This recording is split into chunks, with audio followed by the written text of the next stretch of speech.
तेलंगाना के रंगारेड्डी जिले के अत्तापुर में ऐसा कुछ हुआ जिसने सबको हिलाकर रख दिया। जी हां, रंगारेड्डी में हुआ हिरन का शिकार और बकरे की कीमत में बेचा गया।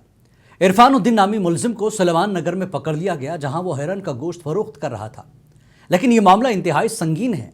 मुलजिम के कब्जे से 15 किलो हिरन का गोश्त, उसकी खाल, सर और 3,500 रुपये नकद बरामद हुए। हैरानी की बात यह थी कि ये गोश्त पेपरा से हैदराबाद लाया गया था और 800 रुपये किलो बेचा जा रहा था। मुलजिम को अत्तापुर पुलिस ने अपनी गिरफ्त में ले लिया और वाइल्ड लाइफ प्रोटेक्शन एक्ट के तहत सख्त कार्रवाई भी शुरू कर दी। ये एक दिल दहला देने वाली हकीकत है, जहां हिरन की हिफाजत को नजरअंदाज किया जा रहा है। अभी तक पुलिस ने इस मुलजिम को कानून के शिकंजे में जकड़ लिया है, लेकिन आप भी रहिए खबरदार, क्योंकि आपने कभी सोचा है कि एक मामूली सी खरीदारी आपके लिए क्या मुसीबत बन सकती है, क्योंकि ये बकरे का नहीं, हिरन का गोश्त है। अगर आपको मजीद ऐसी सनसनीखेज वाक़यात देखने हैं तो हमारे चैनल को सब्सक्राइब करना न भूलें।